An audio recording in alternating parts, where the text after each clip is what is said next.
kuatkan hati. Negeri ini memanggilmu kawan. Belajar bergerak berbagi untuk negeri. Guru penggerak majukan pendidikan. Guru penggerakmu hamba pada murid. Kreatif rancang pembelajaran. Hargai potensi, tingkatkan prestasi. Lahirkan profil pelajar Pancasila. Belajar bergerak berbagi untuk negeri. Kita menjalin kolaborasi. Belajar bergerak berbagi untuk negeri demi bangsa. Assalamualaikum warahmatullahi wabarakatuh. Bismillahirrahmanirrahim. Alhamdulillahirabbil alamin. Wa bihi nasta'inu ala umuri dunya waddin.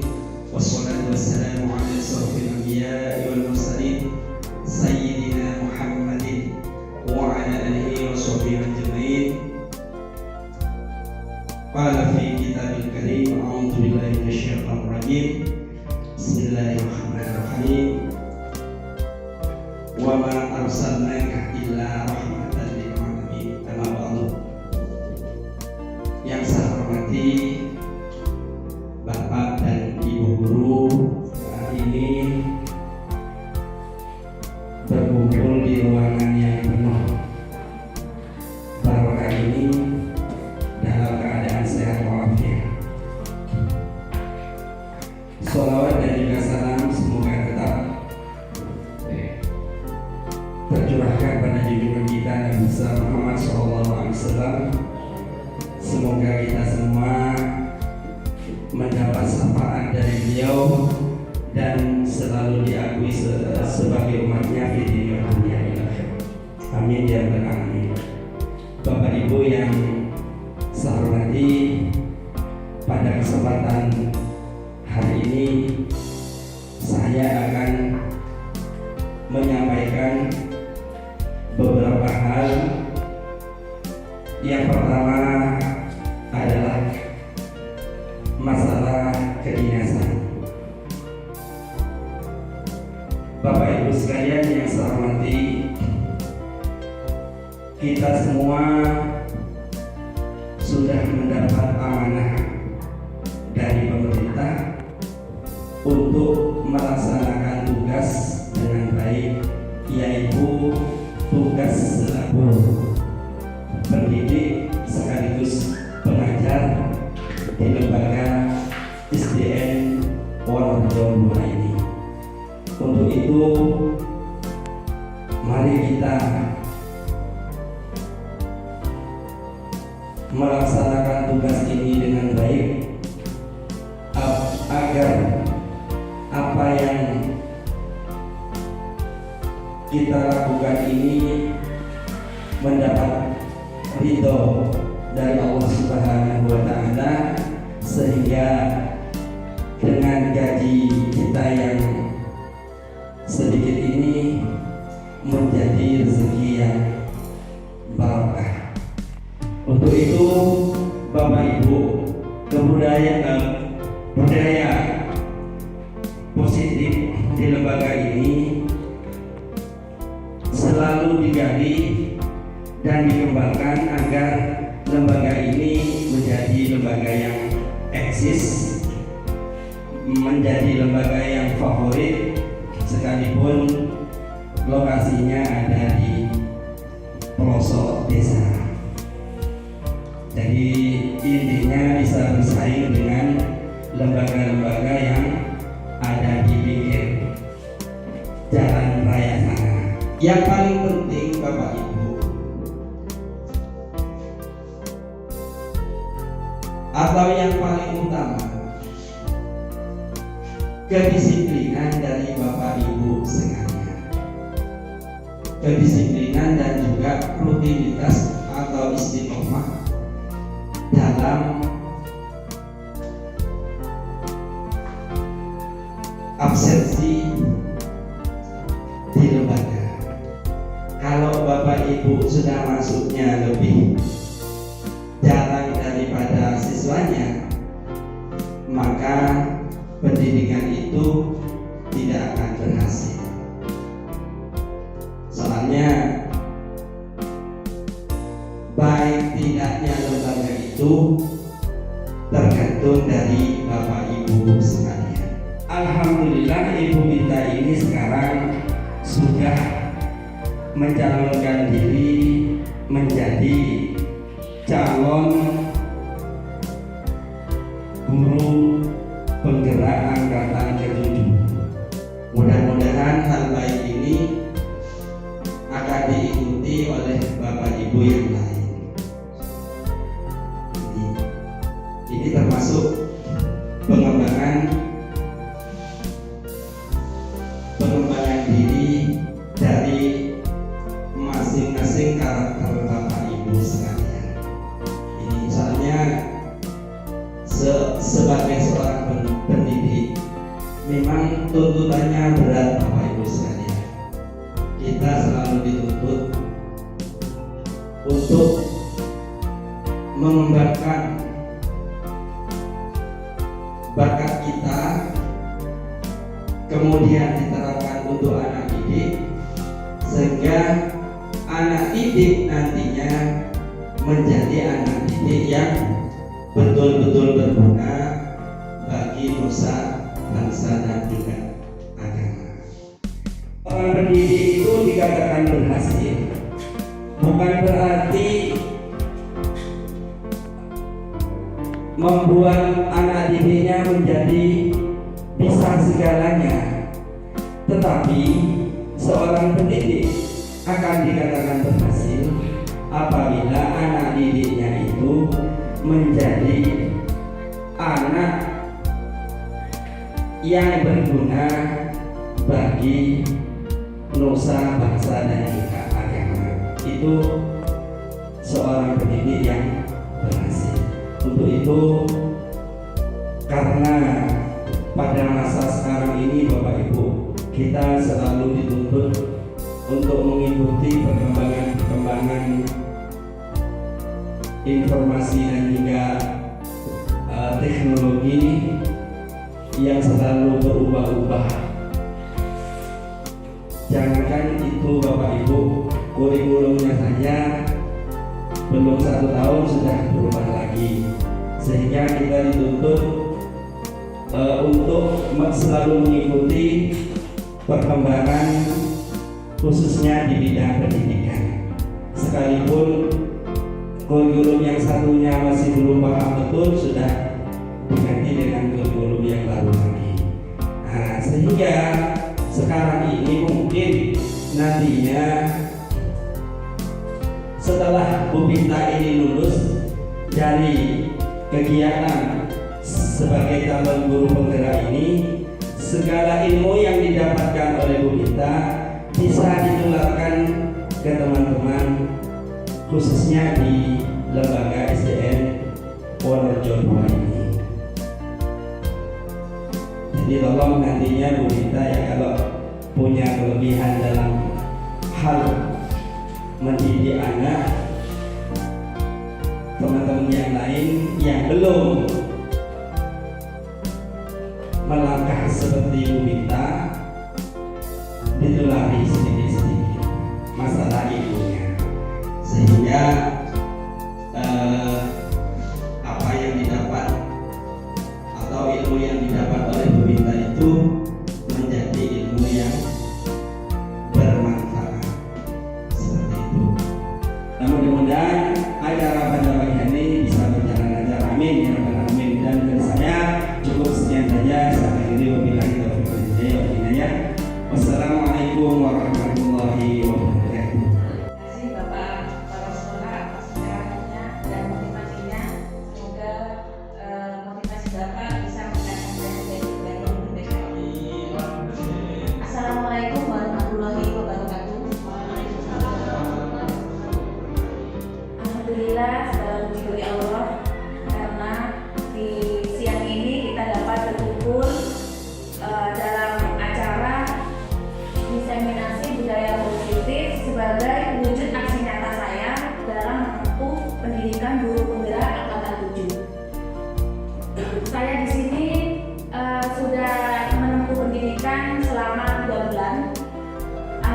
budaya kegiatannya banyak ya, dari daring dan juga luring seperti lokakarya. Dan di akhir modul 1 ini saya dituntut untuk melakukan penimbasan kepada teman-teman dan pemangku kepentingan sekolah di lingkungan Wonorejo ini ya, agar nantinya bisa diterapkan ke anak didik kita. Jadi nanti kita di sini ini saling diskusi dan saling sharing, di mana kedepannya nanti anak didik kita menjadi pribadi yang berpendidikan dan berkarakter sesuai profil pelajar Pancasila. Nah,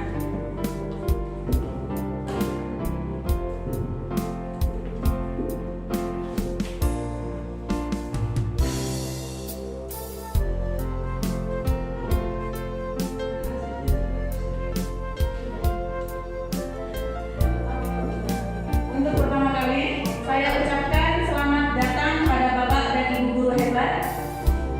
Mari kita belajar bersama, berkolaborasi, saling mendukung demi mewujudkan disiplin positif di lingkungan SDN Wonorejo 2, Kecamatan Wonorejo. Nah, hari ini saya akan membahas tentang budaya positif. Budaya itu adalah apa? Sering kita dengar ya. Sudah sering kita dengar istilah budaya ini. Apa Pak? Kebiasaan. Ya, budaya ini adalah kebiasaan. Dan positif adalah hal-hal yang baik. Jadi budaya positif di sini adalah kebiasaan yang sering kita temui, tentunya yang baik-baik yang ada di lingkungan sekolah. Definisi konsep dari positif budaya di sekolah adalah nilai-nilai, keyakinan-keyakinan, dan kebiasaan-kebiasaan di sekolah yang berpihak pada murid agar murid dapat berkembang menjadi pribadi yang kritis, penuh hormat, dan bertanggung jawab. Kemudian dalam membangun budaya positif ini, kita sebagai guru perlu menyediakan lingkungan yang positif, aman, nyaman, agar murid-murid mampu berpikir, bertindak, dan mencipta dengan merdeka, mandiri, dan bertanggung jawab. Nah, lingkungan yang positif itu bisa kita lihat dari kehidupan sehari-hari, yaitu bagaimana kita menciptakan suasana yang nyaman, ya, yang senang bagi murid, ya, sehingga dalam pembelajaran siswa yang sudah mengalami suasana yang enak, maka siswa itu akan mencerna pembelajaran yang kita terapkan dengan baik. Nah, sebaliknya jika siswa itu sudah tidak merasa nyaman di sekolah atau merasa ada gangguan dari berbagai pihak, maka proses pembelajarannya pun kurang maksimal. Jadi nanti kita itu diharapkan bisa menerapkan lingkungan yang positif ke murid kita. Sebenarnya kalau contoh nyata itu contohnya yang nyata di lembaga itu seperti yang dipaparkan contohnya contoh dalam tindakan nyata gitu. Iya, dalam tindakan nyata contoh seperti lingkungan yang positif itu adalah menciptakan suasana yang ramah, ya, seperti membiasakan budaya 5S ya. Apa 5S itu? Senyum, sapa, salam, sopan, dan santun. Ya. Bisa di antara kita itu contohkan dengan dalam ini dalam Monggo Pak, kita praktek gimana caranya kita menyambut siswa pertama kali datang, salam, sapa. Monggo Pak ya. Sampai Pak. Jadi kita anggap kita itu murid ya. ya oke. Nah, kita biasakan budaya 5S Pak, itu gimana di sekolah? Nah, coba contohnya contoh Monggo siapa yang bersedia maju ke depan? masa kepala sekolah Dua saja.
Nah, namun setelah pulang sekitar jam 11-an itu beliau melihat sampah berserakan di mana-mana.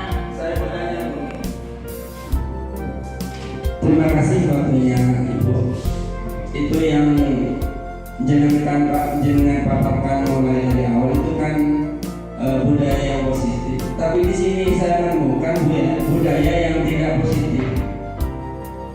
Suatu contoh ini perlu kita atasi, segera kita atasi. Contoh, kebanyakan anak-anak kalau sudah istirahat terlalu lama, itu datang ke kantor, kemudian dia itu menanyakan, Pak, sudah pulang? Itu bagaimana Bu cara mengatasi hal yang seperti itu agar budaya yang tidak baik atau budaya yang negatif itu bisa teratasi. Soalnya mulai dari kelas 1 sampai kelas 6 setelah saya amati banyak sekali murid-murid itu datang ke kantor hanya minta pulang. Nah seperti itu termasuk kebiasaan juga. Itu kalau tidak segera diatasi, lama-lama jadi terbiasa, jadi kebiasaan. Nanti yang ditinggal oleh gurunya, anak itu keluar datang ke kantor minta pulang. Nah, gimana itu? Nah itu nanti akan menjadi membudaya, katanya Pak Ilyas, membudaya, menjadi kebiasaan yang negatif atau kebiasaan yang jelek. Nah, menurut pendapatnya Bu Binta untuk mengatasi hal-hal yang seperti itu bagaimana? Silakan. Terima kasih Bapak. Ini juga merupakan suatu teguran ya bagi saya karena juga itu adalah murid kita. Nah, gimana solusinya agar anak tidak minta pulang duluan? Nah, itu juga ada beberapa faktor mengapa anak tersebut sampai minta pulang datang ke kantor. Nah, itu mungkin salah satu faktornya adalah terlalu lama istirahat. Dan kedua itu karena bel Pak ya. Di sini kan ada jam masuk, jam istirahat. Nah, jadi kita itu saya sendiri itu nunggu bel masuk Pak. Sedangkan bel masuk itu tidak ada. Ya. Mungkin solusi ke depan itu kita itu harus ada penjaga belnya, tiket ya, untuk mengingat waktu itu sendiri. Karena memang kalau saya di kantor itu kalau sedang istirahat mengerjakan apa atau sedang ngobrol itu enak Pak ya. Dan lupa waktu sehingga anak-anak mungkin jenuh bermain. Akhirnya mereka banyak yang tanya dan apa pulang, apa masuk lagi kan gitu.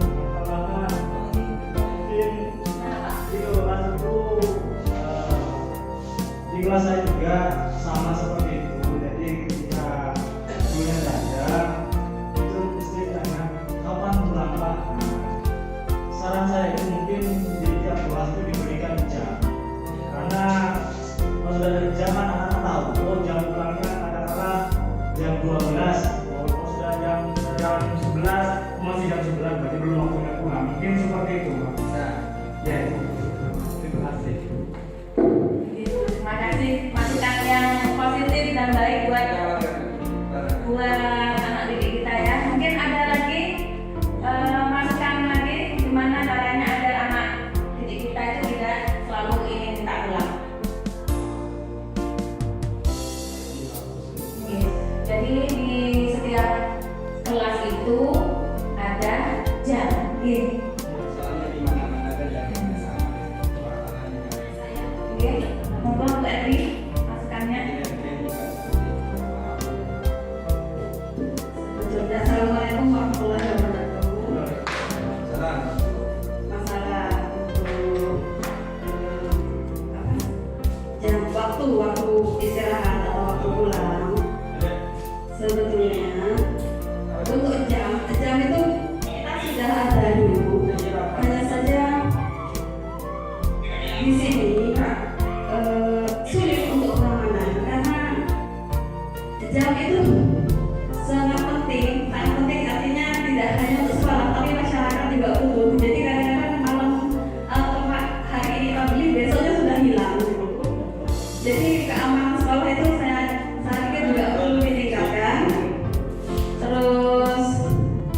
untuk bel atau segala macamnya itu berhubungan dengan dana sekolah nih Pak.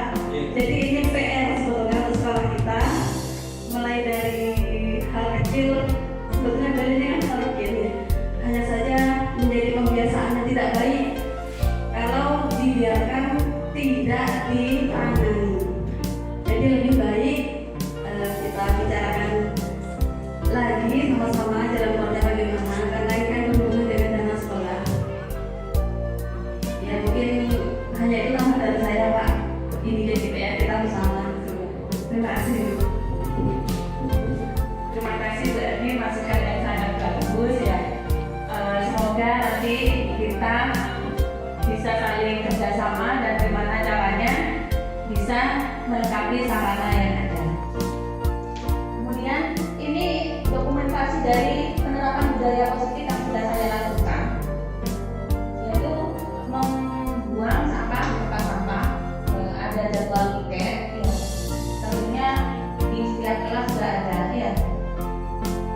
Terus yang kedua, pembiasaan literasi Asmaul Husna. Nah, kita sudah menerapkan dan membiasakan pembacaan Asmaul Husna ini setiap hari Jumat.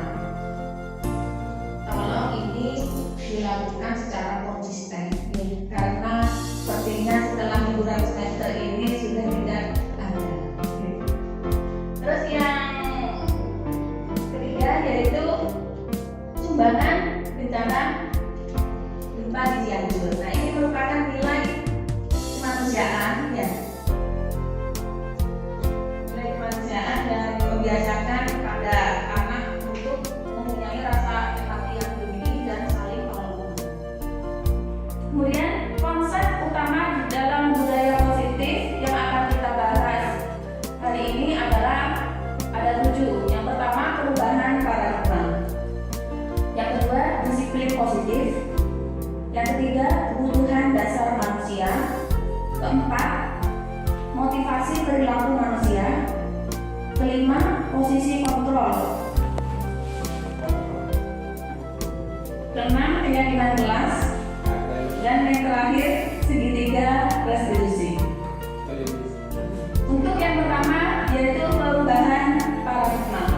Paradigma ini apa ya? Istilahnya paradigma itu adalah cara pandang kita terhadap sesuatu atau pola pikir ya. Jadi bagaimana seorang bisa berubah dari paradigma stimulus respon kepada pendekatan teori kontrol? Nah, menurut statement R. Covey, dia mengatakan bahwa bila kita ingin membuat kemajuan, perlahan sedikit-sedikit ubahlah sikap atau perilaku Anda. Namun, bila kita ingin memperbaiki cara-cara utama kita, maka kita perlu mengubah kerangka acuan kita. Ubahlah bagaimana Anda melihat dunia, bagaimana Anda berpikir tentang manusia, ubahlah paradigma Anda. Nah, mari kita melakukan perubahan paradigma yang sudah kita lakukan. Nah, pembelajaran dengan paradigma baru dirancang berdasarkan prinsip pembelajaran berdiferensiasi sehingga setiap siswa belajar sesuai dengan kebutuhan perkembangannya untuk mewujudkan profil pelajar Pancasila. Selama ini kita melakukan pembelajaran itu secara klasikal, yaitu tidak memandang anak itu tidak memiliki karakter yang berbeda-beda. Nah, di kedepannya kita itu harus melakukan pembelajaran berdiferensiasi, yaitu bahwa setiap anak itu punya kelebihan, keunikan yang tersendiri. Jadi kita harus menggunakan berbagai cara pembelajaran di kelas karena apa? Kita memperhatikan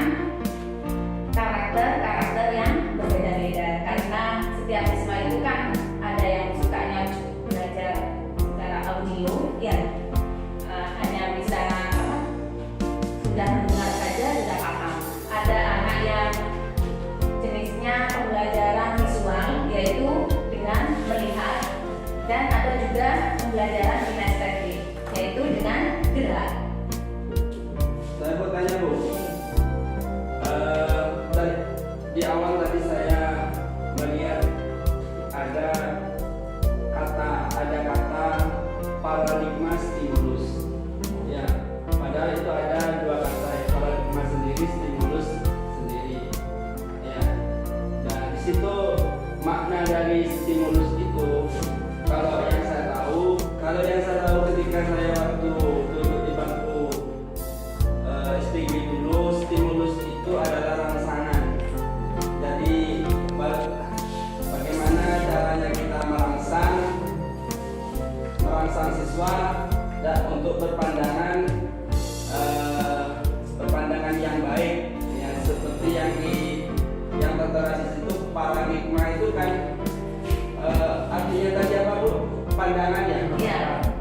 Pola pikir ya, cara pandang kita. Ya, pola pandang. Berarti sudah memandang itu terangsang kan itu Bu ya? Iya. Apakah dirangsang dulu baru memandang atau memandang dulu baru terangsang? Nah itu artinya itu merangsang pemandangan yang positif untuk anak didik. Kan seperti itu. Apakah yang saya katakan itu betul Bu? Mana di situ stimulus itu adalah rangsangan? Terima kasih. Iya, betul Bapak. Stimulus itu adalah wacana dan respon itu adalah tindakan. Jadi kita itu merangsang minat anak terlebih dahulu di saat di awal pembelajaran. Ya, misalkan. Itu perlu didefinisikan agar kita ini paham. Itu ada paradigma stimulus. Apa itu kan tidak begitu didefinisikan sama kita. Sehingga paradigma stimulus respon itu kita belum paham. Iya, terima kasih Bapak. Jadi di sini stimulus respon itu adalah memancing respon anak dalam memulai awal pembelajaran. Misalkan di dalam pembelajaran itu gini, anak-anak kerjakan tugas ini, ya. Nah, anak-anak itu sukanya bekerja sendiri atau berpasangan atau secara berkelompok, dan itu pun nantinya kan disesuaikan dengan materi yang akan kita ajarkan, gitu Bapak. Terima kasih. Dalam pembelajaran yang kita terapkan di kelas, nah itu tujuannya adalah untuk perkembangan belajarnya dan mewujudkan profil pelajar Pancasila. Profil pelajar Pancasila di sini ada 6 dimensi. Apa Bu? Ada yang ingat? Ada yang ingat sekolahnya? Ada semuanya? Oke.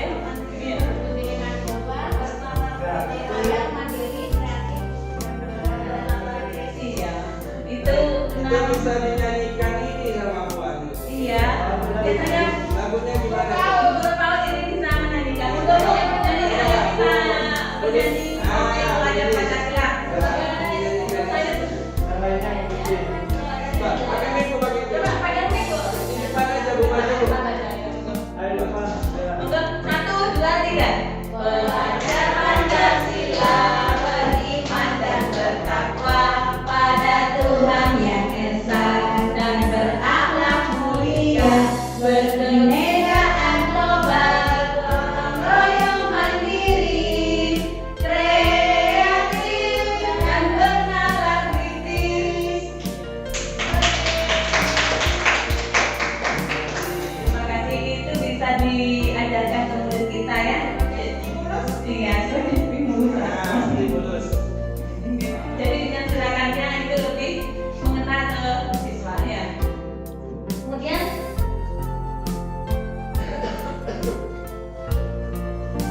nah, ini paradigma tentang kontrol diri. Ayo kita melakukan kegiatan anggap ya. Ya, coba Bapak Ibu tulis di satu kertas ini hal yang Bapak Ibu anggap sesuatu yang penting, sesuatu yang berharga, yang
murid itu melakukan sesuatu itu atas kesadaran diri sendiri. Tidak bisa kita mengontrol murid atau memerintah murid ya. Yang bisa mengontrolnya adalah diri sendiri. Kemudian, nah ini perubahan paradigma stimulus respon ke teori kontrol.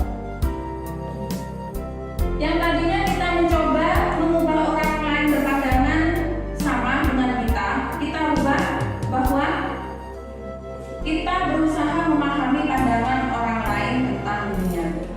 Yang kedua, perilaku buruk dilihat sebagai suatu kesalahan. Kita ubah semua perilaku memiliki tujuan. Jadi jika anak kita itu melakukan kesalahan, jangan dicap, oh kamu ini salah, pelanggaran salah, memang nakal, itu nggak baik ya Bu. Nah, sejatinya anak kita itu melakukan kesalahan pasti memiliki alasan, ya, memiliki tujuan yang berbeda-beda. Kemudian orang lain bisa mengontrol saya, nggak bisa ya. Kita rubah mindset itu hanya diri sendirilah yang bisa mengontrol diri saya. Kemudian yang keempat, saya bisa mengontrol orang lain. Kita rubah hanya adalah yang bisa mengontrol orang lain. Ya, yang tidak bisa mengontrol orang lain. Kemudian pemaksaan ada pada saat menunjukkan gagal. Kita rubah, kita itu jangan memaksa. Jika anak didik kita selalu gagal dalam belajarnya atau melakukan kesalahan, kita tidak boleh memaksa.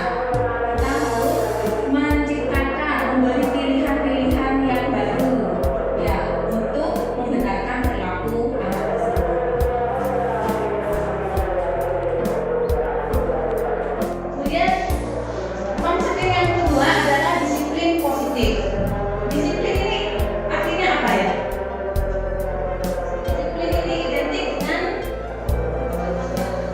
menaati peraturan, menaati tata tertib. Nah, kebiasaan kita makna disiplin ini dimaknai sebagai sesuatu yang dilakukan seseorang pada orang lain untuk mendapatkan kepatuhan dan cenderung menghubungkan kata disiplin dengan ketidaknyamanan. Anak-anak pastinya kalau sudah mendengar kata disiplin, mereka itu merasa tidak enak ya, tidak nyaman.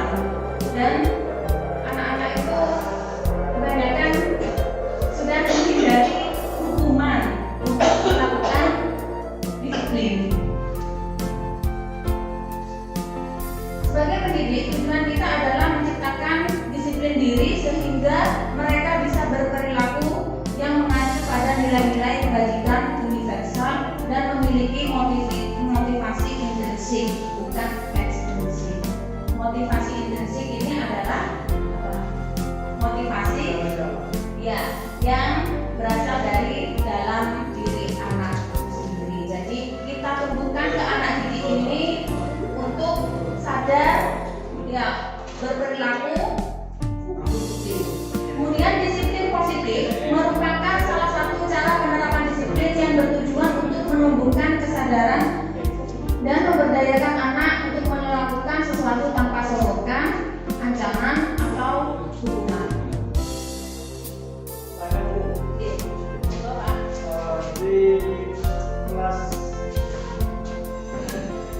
di kelas 5 itu ketika dalam pelajaran itu setelah saya menerangkan, baiklah coba kita tes dulu ya, siapa yang bisa mengerjakan ini. Tapi anak-anak itu malah diam semua, malah sama ada yang bilang seperti ini, dapat apa Pak?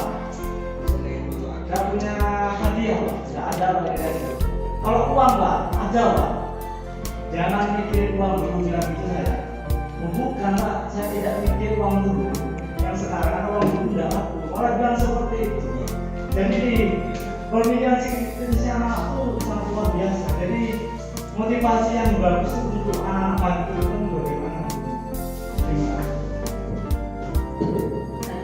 Yang ditemui Pak Ida di murid-muridnya itu adalah sebenarnya mereka itu mungkin pernah dari guru atau dari jenengan sendiri membiasakan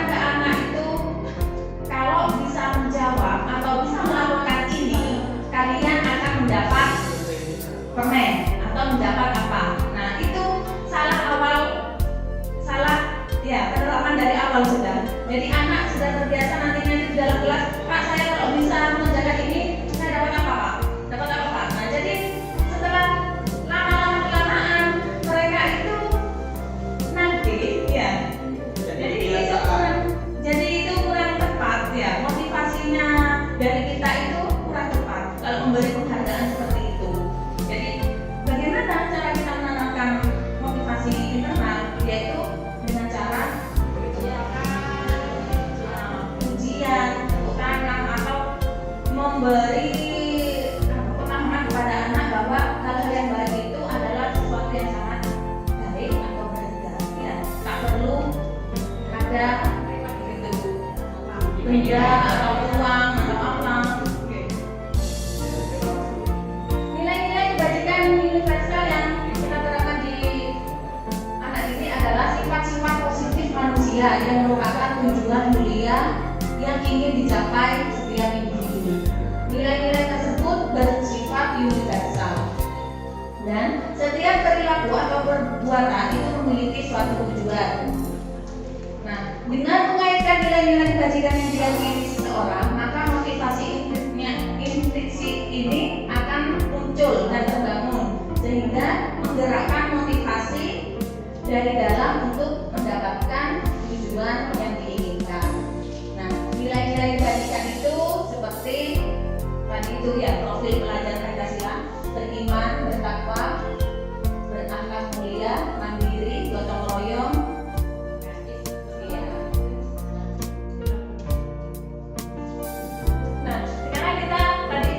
Perbedaan hukuman dan konsekuensi. Hukuman, kita sering mendisiplinkan anak itu dengan cara menghukum, ya. Makanya apa? Hukuman itu sesuatu yang menyakitkan. Ya, sedangkan konsekuensi itu adalah sesuatu yang harus terjadi. Misalkan, jika anak terlambat sekolah, biasanya kan kita nyetar di depan kelas ya, berdiri di depan kelas. Nah itu hukuman, itu akan membuat anak itu malu ya, atau merasa minder ya. Iya, dibully, pastinya seperti itu. Nah sedangkan konsekuensi itu apa? Contohnya kesepakatan apa? Hal yang dilakukan saling tanpa Perjanjian. yang sudah dibuat ya. Jadi perlu kita itu memberi konsekuensi. Jika anak telat, nanti konsekuensinya apa ya? Apa membersihkan lantai ya, menyapu. Kemudian hukuman itu juga membuat anak sakit ya. Kalau anak perempuan itu biasanya kalau dihukum ya membuat mereka itu iya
Termasuk?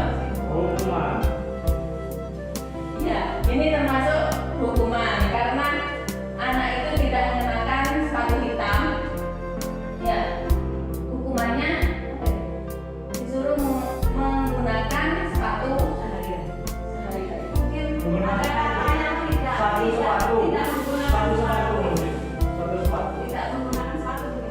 tidak menggunakan sepatu di sekolah. Jadi anak kotor itu hukumannya. Kan bisa jadi ketika tidak menggunakan sepatu, anak-anak lari-lari terus tidak paku atau apa, lalu itu kan juga bahaya. Jadi Iya. ini yang belum pantau. Iya, betul. Tidak menggunakan sepatu, Mbak, karena dia tidak pakai sepatu. Jadi ada kata yang Hukumannya tidak boleh pakai sepatu sampai pulang. Iya. ada kata yang bilang gitu Pak. Ya. Terus contoh yang terakhir, lari mengelilingi lapangan basket 2 kali. Ini termasuk apa? Nah, kalau bisa Jadi, lari mengelilingi lapangan basket 2 kali karena terlambat 10 menit untuk pelajaran PJOK. Nah, ini sudah disepakati kalau pelajaran PJOK itu tidak boleh telat, maka kalau telat konsekuensinya adalah lari lapangan. Dan lari lapangan basket 2 kali ini juga termasuk dalam pelajaran di PJOK. Tidak mengganggu pelajaran yang lain. Sebelum dilanjut bisa bertanya. Ya, monggo. Ini yang saling Pak ya, sharing. Jadi memang butuh. Ini yang Monggo. yang kita saja yang aktif, pesertanya yang aktif nanti tidak berhasil namanya ya, karena tidak membuat suasana menjadi hidup. Begini Bu, untuk tadi dari awal saya melihat bahwa karena saking takutnya anak-anak itu untuk dihukum, sehingga anak-anak itu mau berbohong, kan seperti itu ya, berbohong. Padahal kata bohong di situ tidak semuanya kebohongan itu tidak boleh. Artinya kata bohong itu juga ada yang boleh. Kalau kita mengacu pada hadis Nabi, al-kadzib ilal maswahih juz, berbohong demi kebaikan itu boleh. Contoh ya Bu ya, jawab apa? Kayaknya kita kasih contoh ya. Umpama Bu minta waktu mengajar, kemudian ada salah satu wali murid yang mencari-cari Bu Minta. Ya mungkin karena wali murid tersebut demam pada orang-orang yang cantik misalnya Bu ya, selalu mencari-cari Bu Minta. Mungkin ada masalah dengan Bu Minta karena selalu dicari Bu Minta, selalu menghindar. Nah selalu menghindar, akhirnya dia marah bawa Arif. Dia bawa Arif, Bu Minta mau dibunuh. Karena sudah tahu Bu Minta mau dibunuh, ya Bu Minta lari masuk ke rumahnya Pak Parman. Ya, kemudian dari rumah Pak Parman ada di depan. Orang itu tetap mengejar. Kemudian orang itu tanya ke Pak Parman, apakah ada Bu Minta di dalam? Otomatis Pak Parman kan berbohong. Tidak ada Bu Minta. Nah seandainya Pak Parman nggak bohong, Bu Minta dibawa di dalam, maka Bu Minta dibunuh. Nah itu maksudnya hadis Nabi itu seperti itu. Al-kadzib ilal maswahih juz. Jadi kebohongan demi kebaikan itu boleh. Nah seperti itu. Jadi berbohong itu boleh asalkan untuk kebaikan. Seperti itu. Itu sudah saya contohkan seperti tadi itu. itu jangan dikasih hukuman dulu. Berbohongnya itu apa? Ya demi apa? Kan seperti itu. Itu masukan dari saya pun. Jadi tidak selamanya kata bohong itu jelek. Jadi ada bohong juga yang baik. Jadi bohong kuning, bilang kote, gitu ya. Terima kasih Bu Bita, monggo lanjut. Hanya masukan saja. Oke, terima kasih Bapak. Jadi anak itu kan berbohong, kita telusuri dulu. Iya, kita harus melakukan pendekatan kepada murid kenapa si anak bisa berbohong. Nah, tugas kita. Contoh lagi Bu Bita ya, misalnya anak itu di rumah ya, tidak bahagia karena dia itu ingin mempertahankan harga dirinya. Ya, sekalipun dia tidak bahagia, dia tuh berbohong. Nah makanya kalau ada anak berbohong itu dilihat dulu kebohongannya itu. Tugas kita adalah berusaha mengerti, memahami kondisi siswa. Karena setiap kesalahan siswa pasti memiliki tujuan Atau alasan. dan alasan yang berbeda-beda. Betul. Lanjut ke konsep yang ketiga, yaitu tentang teori motivasi perilaku manusia. Setiap anak pasti memiliki tujuan dan alasan yang berbeda-beda dalam melakukan tindakan. Nah, sebagai contoh kita, Bapak Ibu sendiri hadir tepat waktu di sekolah ini karena apa? Nah, ya, ada 4 kemungkinan. Yang pertama karena aturan yang berlaku atau absen stamina. Nah, ini merupakan motivasi eksternal karena ini berasal dari peraturan yang berlaku, yaitu dari luar. Nah, kita berusaha hadir tepat waktu itu hanya gara-gara stamina. Kalau tidak ada stamina, iya. Jadi bukan atas kemauan atau kesadaran diri sendiri.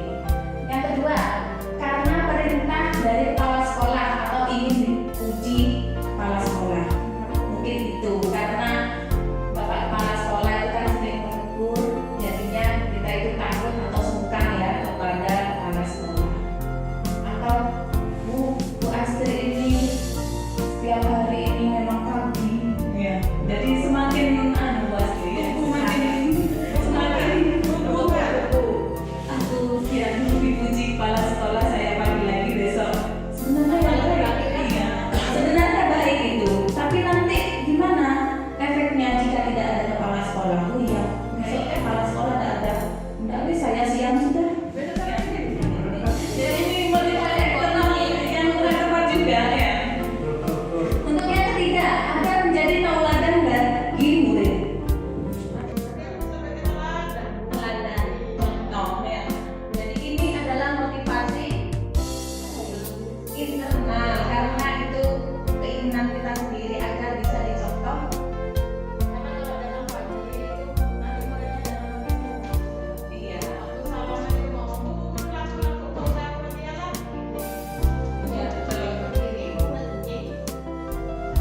Berlari. Untuk yang keempat, alasan yang keempat yaitu kerja adalah ibadah atau tidak ingin korupsi waktu. Nah, ini merupakan motivasi internal. Nah, motivasi internal inilah yang nantinya kita harus tumbuhkan ke anak didik kita. Ya, bagaimana caranya kita itu menanamkan kesadaran diri pada anak didik kita. Bisa ya, Bapak Ibu? Bisa contoh. Kemudian perilaku manusia untuk melakukan kebiasaan-kebiasaan positif itu pada dasarnya ada atas dasar kebutuhan dasar. Kebutuhan dasar itu ada 5 ya. Yang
memberikan kasih sayang yang sepenuhnya, perhatian yang sepenuhnya kepada anak-anak kita agar mereka itu di dalam belajar tidak Ya kadang, ya saya tambahin ya, kadang kok kita dari dulu atau mereka melakukan sesuatu tindakan yang tanpa mereka sadari mereka melakukan kesalahan. Jadi mana belajar, Iya. kalau mengganggu bapak ibu guru, jadi itu tidak benar itu yang mungkin itu sering kita temui ya, anak itu sering mengganggu temannya itu sebenarnya bukan karena nakal tapi karena mereka itu iya itu perhatian yang lebih tugas kita adalah memberi perhatian. Terus yang ketiga kebutuhan penguasaan. Nah ada murid kita yang menguasai suatu mata pelajaran. Nah sejatinya anak itu mampu ya jadi untuk penguasaan diri menjadi pemimpin di kelasnya juga mereka itu ingin dihargai ya kalau hubungan dengan penguasaan. Terus kebutuhan yang keempat adalah kebebasan. Nah kebebasan di sini anak itu tidak ingin terkekang dalam pembelajarannya ya. Kesenangan. Nah, kodrat anak memang adalah bermain. Jadi dalam pembelajaran anak itu usahakan tercipta suasana yang menyenangkan dengan mengadakan tanya jawab yang edukatif ya, dengan permainan seperti ya, activity, atau kita juga bisa mengajak siswa itu keluar kelas agar tidak jenuh di dalam kelas. Dan tentunya disesuaikan dengan materi pembelajaran. Nah, sebagai guru kita hendaknya dapat mengidentifikasi kebutuhan apa yang mendorong perilaku anak. Maka perubahan perilaku positif dapat dimulai dengan mencari solusi untuk kebutuhan tertentu dengan cara yang positif.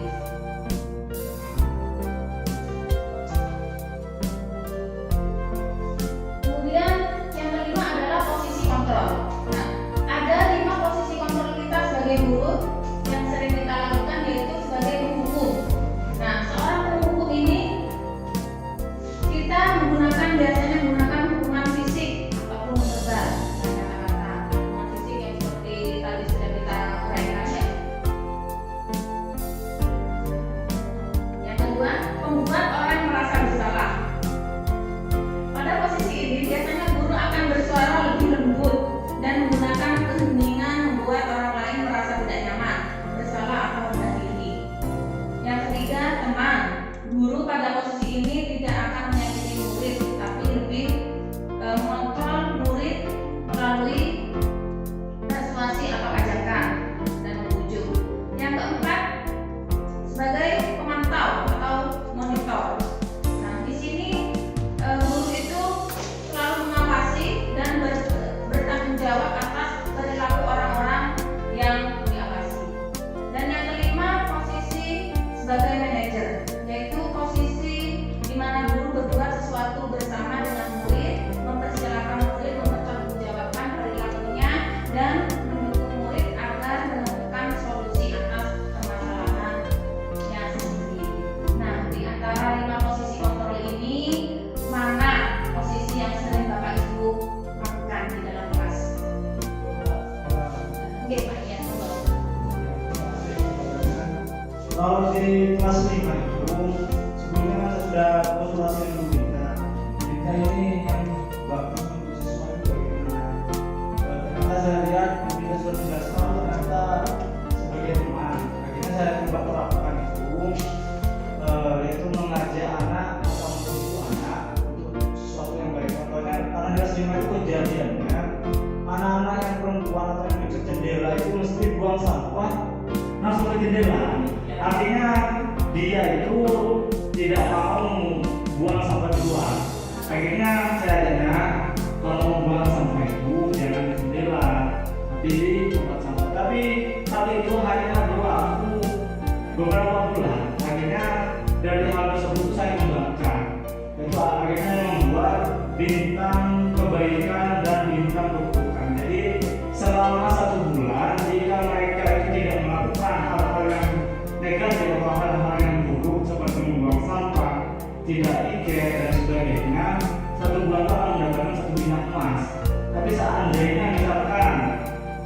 melakukan hal-hal yang tadi sudah dijelaskan, yaitu membuang sampah di jendela, kita kasih bintang hitam seperti itu. Jadi jangan, tapi bukan satu kali satu bintang tidak, tapi 1 sampai 7 kali misalkan diulang, barulah dapat bintang. Jika lebih itu baru sudah 2 bintang hitam seperti itu. Dan setelah dikembangkan seperti itu, ternyata anak-anak SMA itu sadar. Ketika saya tulis, oh ternyata si A melakukan buang sampah pada hari ini, ternyata besoknya sudah tidak terulang lagi. Alhamdulillah, apa yang Ibu Minta sarankan itu sangat membantu saya di kelas 5. Terima kasih banyak. Bagus sekali Pak Midas, idenya ini untuk membangkitkan kesadaran nilai-nilai yang baik pada murid itu memang sudah bagus dengan memberi reward, yaitu memberi bintang itu. Dan kita semua bisa menerapkannya ke masing-masing anak ya, tanpa adanya hukuman ya, kita membuat bersama. Kemudian siapa lagi? Untuk nomor 3 ya. Oke, contohnya dari terima kasih Pak. Untuk nomor 3, sebagai guru kita memang harus menjadi teman bagi murid kita ya. Ini untuk apa? Seperti kita ketahui bahwa murid itu memiliki karakteristik yang berbeda. Jadi mereka juga memiliki karakter sosial yang berbeda. Kadang anak pendiam, terus kita lihat dari nilai saja sudah. Ada anak yang nilainya bagus, ada anak yang nilainya kurang. Nah, dari situ kita adakan apa?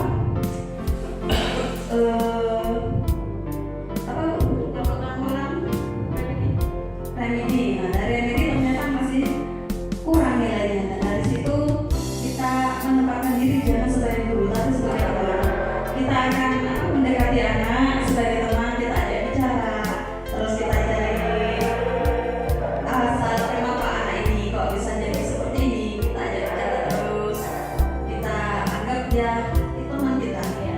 Itu mungkin dengan cara seperti itu anak jadi mau berterus terang bahwa Bu, saya tidak bisa mengerti ini karena saya tidak mengerti cara jenengan mengajar. Mungkin saya lebih suka kalau guru ngajarnya pakai gambar. Saya lebih suka guru ngajarnya ada nyanyi-nyanyinya. Mungkin dengan cara seperti itu kita menjadi teman, anak-anak jadi lebih leluasa. Tapi kalau kita menjadi seperti guru yang tidak diinginkan oleh dia, mungkin dia tertekan. Jadi mungkin saran saya juga sebagai guru juga sebagai teman untuk meminimalis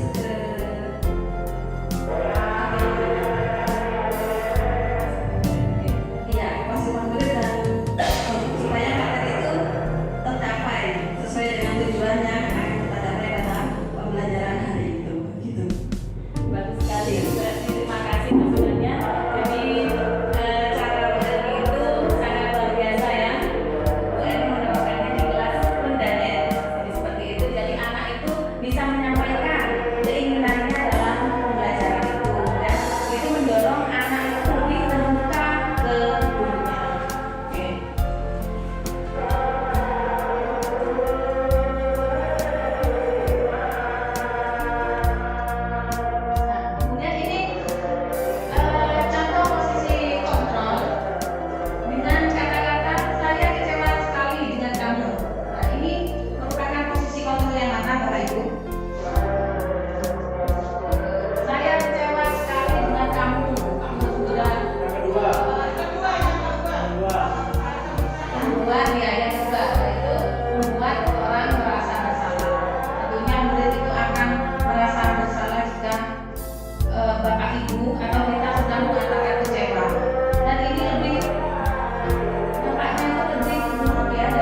menasihati anak-anak.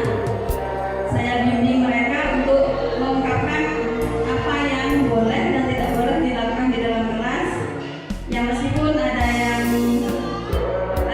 sesuai, maksudnya ada yang nyambung, ada yang tidak nyambung, karena mereka masih anak-anak. Jadi kata-kata yang peraturan yang akan dibuat masih harus dibimbing. Seperti di sana saya bagaimana dengan membuang sampah, baru anak-anak nyantol, oh ya Bu, membuang sampah di tempat sampah Bu. Terus kalau belajar nggak boleh keliling Bu, makan jangan di dalam kelas. Itu pun masih harus diberi stimulus, dirangsang untuk mereka bisa mengungkapkan. Karena sebagian mereka itu kan karakternya berbeda. Jadi ada yang masih malu mau mengungkapkan, di undang-undangnya ada tapi malu mau mengungkapkan. Jadi saya lah yang harus membujuk mereka agar mau mengungkapkan apa yang ingin mereka sampaikan gitu. Terus ya tidak seperti kelas 6 yang bisa menulis sendiri. Jadi peraturan atau kesembarangan kami saya yang menulis, nanti kemudian saya ketik, lalu saya tempel di dinding dengan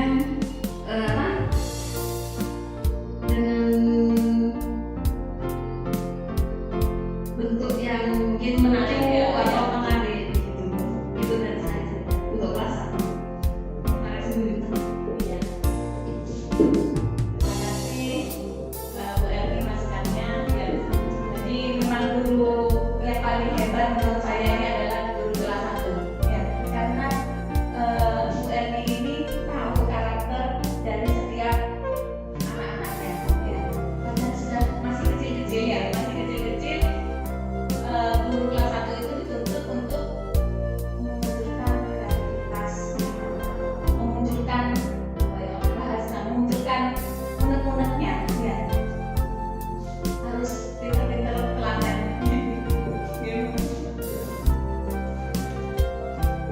Kemudian yang ini keyakinan kelas, nilai-nilai apa yang ada di dalam kelas itu. Selalu kembalikan buku pada tempatnya. Ini termasuk nilai tanggung jawab. Dilarang mengganggu orang lain. Dan semuanya tidak boleh dalam pembelajaran. Ini termasuk apa? Ya, menghormati orang lain. Terus hadir di sekolah 15 menit sebelum pembelajaran dimulai. Ini termasuk ya, termasuk nilai disiplin, menghormati orang lain, dan tanggung jawab. Kemudian dilarang melakukan kekerasan. Memukul, ya. Nah, ini termasuk tindakan kekerasan merupakan keyakinan kelasnya apa? Yaitu mengacu pada nilai keselamatan dan menghormati orang lain. Terus dilarang menggunakan narkoba.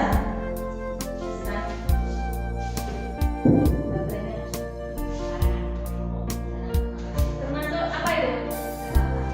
Ya, termasuk keselamatan dan kesehatan.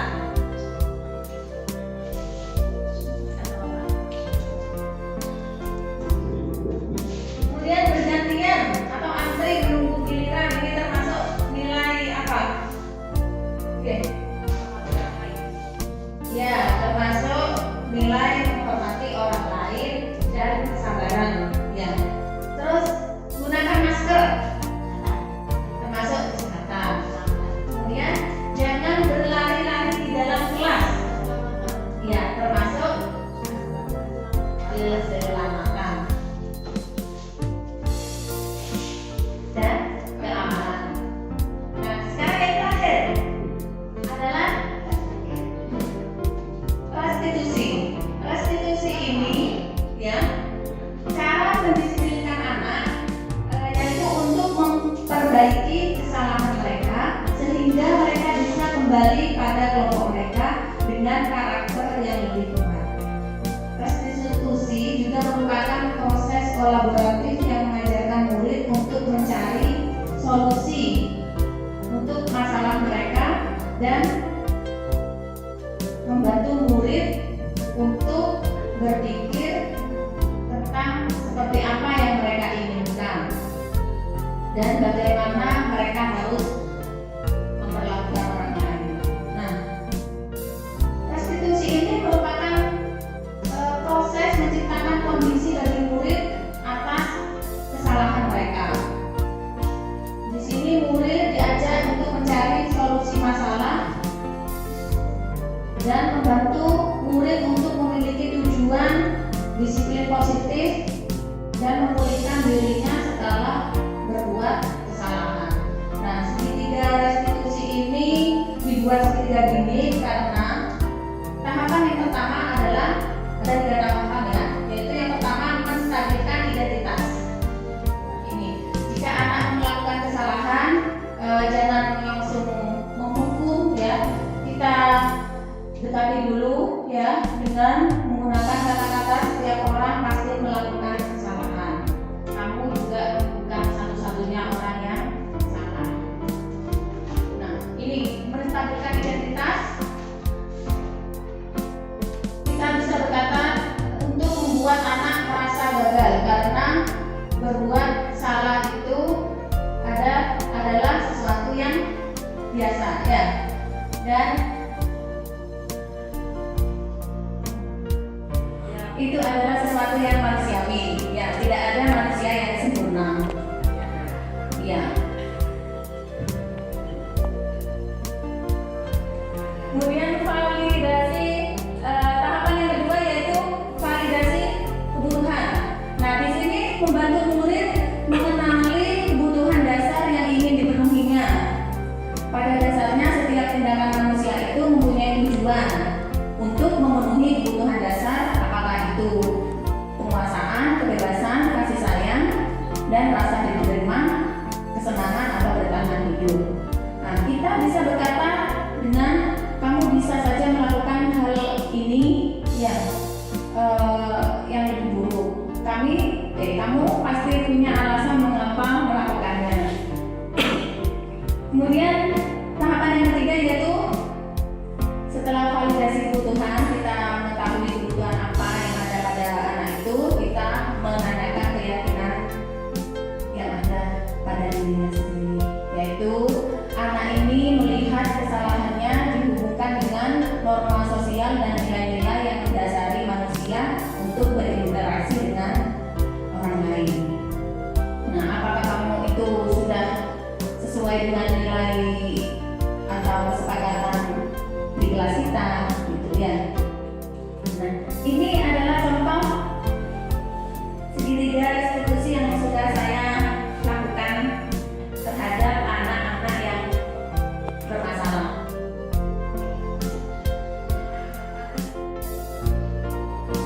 Ada salah satu siswa yang sekolah itu tidak memakai seragam.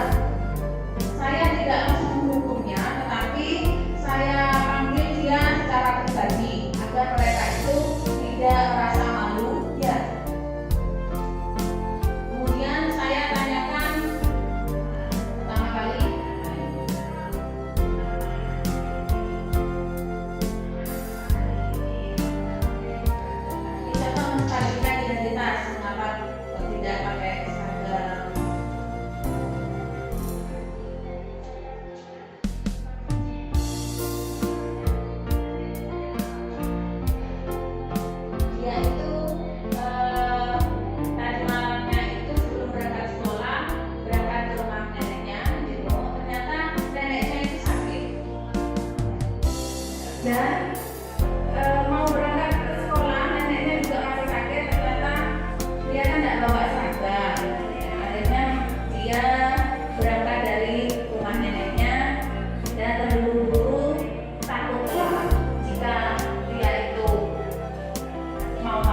kerjasamanya